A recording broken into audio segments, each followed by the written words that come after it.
Sejarah batik di Indonesia erat kaitannya dengan perkembangan dari Kerajaan Majapahit pada era penyebaran ajaran Islam di Pulau Jawa. Menurut beberapa catatan, pengembangan dari batik banyak dilakukan pada zaman Kesultanan Mataram, kemudian berlanjut pada zaman Kasunan Surakarta, serta Kesultanan Yogyakarta. Keberadaan dari kegiatan batik tertua di Indonesia diketahui berasal dari Ponorogo, dan bernama Wengker. Sebelum akhirnya pada abad ke-7, kerajaan di Jawa Tengah belajari batik dari Ponorogo. Batik merupakan kain yang dilukis dengan menggunakan cairan lilin malam, dengan menggunakan sebuah alat bernama canting. Dengan lilin dan canting tersebut, para pengrajin menggambar dan melukis di sebuah kain hingga membuat kain tersebut bernilai tinggi. Batik merupakan kain bergambar dan proses pembuatannya secara khusus, dengan menggambar atau menerapkan motif pada suatu kain yang polos atau masih kosong, kemudian melakukan proses khusus, sehingga kain tersebut memiliki ciri khas dibandingkan kain lainnya. Secara bahasa, batik berasal dari kata mbat yang artinya adalah melempar berkali-kali serta tik yang artinya ialah titik. Secara istilah, batik merupakan sebuah teknik menggambar di atas kain, dengan memanfaatkan lilin serta canting sebagai alat dan bahan dalam proses pembuatannya. Sejarah dan perkembangan batik di Indonesia. Batik berasal dari kata ambatik yang artinya adalah sebuah kain yang memiliki banyak titik. Akhiran dari kata batik yaitu, tik artinya adalah titik atau ujung yang digunakan untuk membuat sebuah titik. Dikutip dari situs resmi Kementerian Pendidikan dan Kebudayaan atau Kemendikbud, kata batik juga berasal dari bahasa Jawa yaitu tritik. Kata batik berasal dari gabungan dari dua kata, yaitu amba yang maknanya adalah menulis, serta titik yang maknanya adalah titik. Secara historis, batik berasal dari zaman nenek moyang dan dikenal sejak abad ke-17. Pada saat itu, motif dari batik didominasi oleh bentuk binatang serta tanaman. Akan tetapi kemudian motif batik pun berkembang, dan beralih pada motif-motif yang menyerupai awan maupun relief candi. Kerajinan dari batik di Indonesia telah dikenal sejak zaman Kerajaan Majapahit. Arca Bhairawa adalah salah satu contoh dari gaya seni arca Majapahit yang dibuat di daerah Sumatera pada sekitar abad ke-14. Berkembangnya kesenian batik meluas di Indonesia setelah akhir abad ke-18 atau sekitar awal ke-19, kemudian batik cap dikenal setelah Perang Dunia I selesai atau pada tahun 1920. Sejarah batik di Indonesia memiliki kaitan erat dengan perkembangan Kerajaan Majapahit serta penyebaran ajaran agama Islam di Pulau Jawa. Menurut beberapa catatan, pengembangan dari batik banyak dilakukan pada zaman Kesultanan Mataram, dan kemudian berlanjut pada zaman Kasunan Surakarta, serta Kesultanan Yogyakarta. Keberadaan dari kegiatan batik tertua diketahui berasal dari Ponorogo dengan nama Wengker. Sebelum abad ke-7, kerajaan di Jawa Tengah mulai belajar batik dari Ponorogo. Oleh sebab itulah batik-batik Ponorogo memiliki corak yang agak mirip dengan batik yang beredar di Jawa Tengah. Hanya saja batik Ponorogo merupakan batik yang dihasilkan dari lilin berwarna hitam pekat.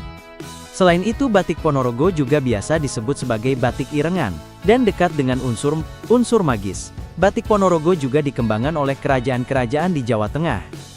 Eksistensi dari batik Ponorogo hingga abad ke-20 dan menjadi bagian surga bagi para pembatik, dikarenakan produksi batik di Ponorogo yang melampaui industri batik di Jawa Tengah, ataupun Yogyakarta yang kemudian diambil oleh pengepul batik yang ada di Surakarta dan Pekalongan. Selain itu upah pembatik yang berada di Ponorogo pun tertinggi di Pulau Jawa. Kesenian batik di Indonesia telah dikenal sejak zaman Kerajaan Majapahit, dan terus berkembang hingga kerajaan berikutnya serta raja-rajanya. Kesenian batik secara umum meluas di Indonesia, dan kemudian secara khusus di Pulau Jawa setelah akhir dari abad ke-18 atau hingga awal abad ke-19. Teknik batik sendiri diketahui ada lebih dari 1000 tahun, kemungkinan teknik tersebut berasal dari Mesir kuno atau Sumeria. Kemudian teknik batik meluas di beberapa negara di Afrika Barat seperti Nigeria, Kamerun dan Mali, Asia, seperti Sri Lanka, India, Iran, Bangladesh, Thailand, Malaysia, dan Indonesia. Lalu hingga awal abad ke-20, batik yang dihasilkan merupakan batik tulis. Batik cap baru dikenal setelah Perang Dunia I berakhir atau sekitar tahun 1920-an. Kesenian batik merupakan kesenian gambar di atas kain untuk pakaian yang menjadi salah satu kebudayaan dari keluarga kerajaan di Indonesia pada zaman dahulu. Pada mulanya kegiatan membatik hanya terbatas pada keraton saja, dan batik yang dihasilkan hanya untuk pakaian raja dan keluarga pemerintah. serta tokoh-tokoh pembesar. Oleh sebab itulah banyak dari pembesar yang tinggal di luar keraton, dan membaca kesenian batik bersama dengan mereka keluar keraton, sehingga muncullah tempat-tempat produsen batik di beberapa daerah.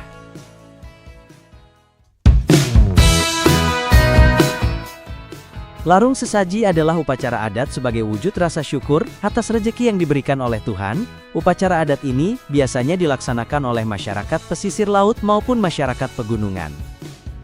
Larung sesaji dikenal sebagai upacara adat asli Jawa yang sudah ada sejak zaman Kerajaan Mataram kuno, Singosari serta Majapahit.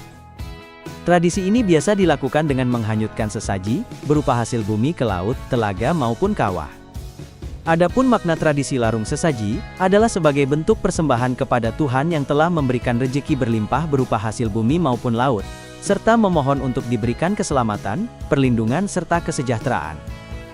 Selain itu, bagi sebagian masyarakat, larung sesaji juga dimaknai sebagai bentuk persembahan untuk Ratu Laut Selatan. Ada banyak masyarakat yang melaksanakan upacara larung sesaji, seperti masyarakat di lereng Gunung Kelut, masyarakat Pekalongan, Pati, Magetan, Jember, suku Tengger, Kabupaten Malang, serta masyarakat Gunung Kidul.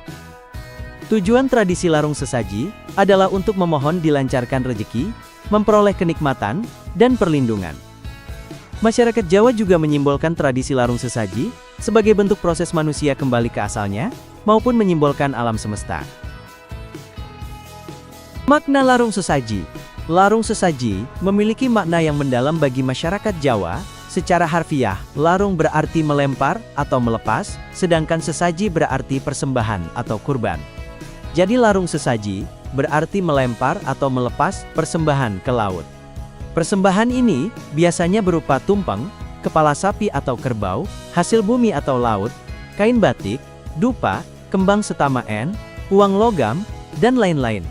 Sesaji ini kemudian diarak menuju pantai dan didoakan oleh para tokoh agama atau adat. Setelah itu, sesaji dilemparkan ke laut sebagai persembahan kepada Ratu Laut Selatan. Tujuan dari larung sesaji adalah untuk memohon berkah, keselamatan, kesejahteraan, dan perlindungan dari Ratu Laut Selatan. Larung sesaji juga merupakan bentuk rasa syukur atas hasil tangkapan ikan selama melaut. Selain itu, larung sesaji juga memiliki makna filosofis yang berkaitan dengan konsep hidup dan mati dalam budaya Jawa. Larung sesaji dianggap sebagai simbol dari proses manusia kembali ke asalnya, yaitu laut. Laut di sini melambangkan alam semesta atau Sang Hyang Widiwasa atau Tuhan Yang Maha Esa. Dengan demikian, larung sesaji menunjukkan sikap manusia yang tunduk dan pasrah kepada Tuhan, serta menyadari bahwa hidup dan mati adalah siklus yang tak terhindarkan. Larung sesaji juga menunjukkan sikap manusia yang rendah hati dan tidak sombong atas apa yang dimilikinya. Sesaji yang dilemparkan ke laut merupakan ungkapan bahwa manusia tidak memiliki hak atas apa yang diperolehnya dari alam. Ritual. Tradisi ini memiliki ritual yang cukup panjang. 1 bulan sebelum ritual inti, para nelayan mempersiapkan perahu gitik untuk dihias seindah mungkin dengan cat warna-warni, bendera-bendera kecil seperti perahu yang akan berlayar. Beberapa hari sebelum ritual, perahu gitik diisikan oleh sesajen berupa buah-buahan, bunga, kue, pancing emas, 2 ekor ayam yang masih hidup, dan harus ada potongan kepala kambing. Saat prosesi dilakukan, kepala ini akan dilarung ke lautan sebagai wujud rasa syukur yang tiada batasnya. 1 hari sebelum ritual dimulai, malam usai sholat maghrib, warga mengadakan doa bersama. Saat ritual dimulai, puluhan nelayan mengarak sesajen dari rumah sesepuh menuju perahu besar di pelabuhan, tetapi sebelum itu sesaji akan diarak keliling desa. Para penari gandrung akan menyambut arak-arakan itu sebelum akhirnya naik ke atas perahu. Setelah semua sesaji dinaikkan ke atas kapal, mereka akan segera menuju tengah lautan yang arusnya tenang. Ketika sudah berada di lautan, satu persatu sesajen yang dibawa dilemparkan ke laut. Ini hanyalah sebagian dari keberagaman budaya di Indonesia, terutama di bidang kemaritiman. Sudah seharusnya kita menjaga dan melestarikan budaya kita, dan mengembalikan jati diri negara kita sebagai negara maritim. Makna dan filosofi larung sesaji. Tradisi larung sesaji di Pantai Parangkusumo bukan sekadar upacara seremonial, tetapi mengandung banyak makna dan filosofi kehidupan. Beberapa di antaranya adalah simbol penghormatan kepada alam. Dalam budaya Jawa, alam dianggap sebagai bagian yang tidak terpisahkan dari kehidupan manusia. Dengan melakukan larung sesaji, masyarakat mengungkapkan rasa syukur dan penghormatan atas segala nikmat yang diberikan oleh alam, khususnya laut. Harapan untuk keselamatan dan kemakmuran, sesaji yang dilarung ke laut merupakan permohonan agar masyarakat selalu diberi keselamatan, perlindungan, dan kemakmuran. Ini juga menjadi bentuk harapan agar kehidupan masyarakat selalu dalam keadaan sejahtera dan dilindungi oleh kekuatan yang lebih tinggi.